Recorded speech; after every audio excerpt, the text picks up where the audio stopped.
it scrapes that forward. This called the port on a bit.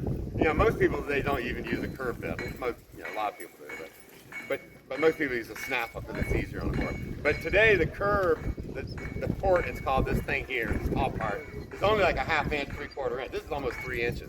The taller it is, the harder it is on the horse. Because that's scraping on the roof of the horse's mouth as you pull on those reins like that. And these are digging like into its tongue like that. But the Indians, just like the Spanish that you know made these and stuff, you know, you rode with your legs a lot. You controlled your horse with your legs a lot, and then you use the reins to back it up. And subtle little movements. You don't have to like be yanking their head all over. You can do just the slightest little thing like this, and a good horse, you know, will respond to that really well. So. And then these silver-mounted headstalls, also they became, because you look at this, the Indians didn't have anything like this. They loved this stuff. And so they started copying them, the ones that the Navajo were making. And so in the 1850s, German silver was finally invented. And it's an alloy, it has no real silver in it.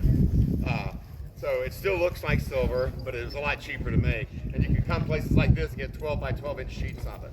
And they'd go back and cold chisel out. They'd buy chisels here, hacksaws, bits, you know, files, and you go through the inventories of these old forts, and they'll have thousands of files, like 20 different types. No kidding. So, and because they were trading the white people and they were trading the Indians to work metal with. And it was usually the older men, just like the older women did all the quill work and stuff, because it's time consuming and takes a skill, and they no longer can do this. They could when they were like 23, whatever. So the men were the same. When they started getting 50, 60, 70 years old, they were the ones that did all the metal work. They were the ones that made all the arrows. They made the bows. The stuff that takes a lot of time and patience to make is what those guys made. And then the young guys were more than happy to trade some buffalo tenderloin for a brand new bow. They didn't want to sit around talking to their buddies for hours smoking a pipe, you know, making a bow. They wanted to go out and shoot that bow. So everybody was happy with that whole situation. This quiver here, unfortunately, it doesn't have the bow in it. It looks a lot better with the bow. But these were popular, and this is made out of a mountain lion. And like I say, normally there'd be a bow in this case. I should have had it ready, sorry. So what we have here is you have the body of the mountain lion, there's the tail, see? And that's the quiver. So your arrows go in there.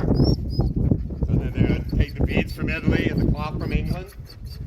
Pour that on, so that meant you're wealthy just because you could afford to do that. And the quivers usually only held about 30 arrows. They didn't hold 40, 50, 60, or 100 arrows. And so that's the body of the animal, and that makes the quiver. And like I say, when you wear it, that tail is hanging down off your back just like that. And then, like I say, next time I do this tomorrow, I'll have the bow in it. So then the bow case is actually made out of the front legs of the cougar. So there's one front paw with the paws and the claws left on it.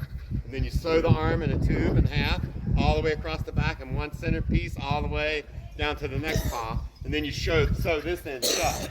So this end up here is where you put your bow. So your bow goes right here just like this. There you go. And so when you wore it, the paw hung down like this. And then as soon as you pulled your bow out, it was designed so that it drops out of the way, so you can just attach to the strap. And then the strap is actually the hind legs. See, there's one hind foot with the paws and the claws left on it. And a strip up the belly, and then there's the other one with a strip up the belly like that. I see what I mean. Okay. So, there was really only like 4 types of instruments. And flutes were one of them. And flutes were played for one reason and one reason only: courting, or dating, or love medicine, love power over women. And they believed that the songs would enchant a woman to fall in love with you. And the matchmakers of the tribe were generally, some of you probably heard of the term, a two-spirit person. Well, that's a gay person in the Indian community. We'll keep it as far as just leave it like that. But they called it a two-spirit because they believed that person had the spirit of both a man and a woman in them. Okay? And generally it was accepted, but it varied between tribes and it varied between individuals like everything. But it was generally accepted because they believed that God made that person that way. God can't be imperfect. So it's just up to us to just accept it. But anyway, so those guys were the matchmakers because they were men, but they had the heart of a woman, see? So the men felt comfortable going. The men would go to some other woman and ask for love advice, you know, and the women would like giggle at him if he did, you know. So he'd go to one of these, and then Dave would tell him, well, you know, they like compliments and they like gifts and they like it if you're nice to them, you know. You don't abuse them, and all that. So anyway, they'd also teach them songs, and so these flutes like this, the songs were considered spiritually powerful, not magical, but spiritually powerful. And so they'd play those, and they'd follow some girl around they were interested in, for days, sometimes just playing the same 4 bad notes over. And it wasn't like Carlos Nakai, the master Native American flutist today, with loons and waterfalls in the background, and like it's usually like 4 notes, really bad, over and over and over again. And so I tell people it's the equivalent of like when a teenage boy calls a girl like 5 times a day, you know. Hey, is Betsy there? No, quit calling here. Click, whatever.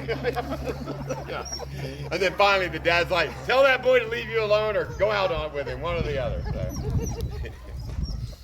And so then with some of the tribes, like the Mandan and the Hidatsa, and again, don't worry, I'll keep this real GP, so you just fill in a lot of blanks. So the men had what they called their love conquest bundle, okay? And each one of these sticks stood for a love conquest. Okay, you got it. Okay, and they knew every one. This is a Buffalo Bear woman, 2 snows ago down on the Green River. Oh, it's excellent. And she could be right there and wouldn't be offended if it was true. So, and there's a lot worse on TV today. Okay, okay. And so they could go through their whole bundle. And this is so and so and so and so. Oh, hey, what? Hey. Oh, I don't know about that one. And today, there's no way you wouldn't want to date a guy that had a love bundle this big. But they were proud of it, yeah.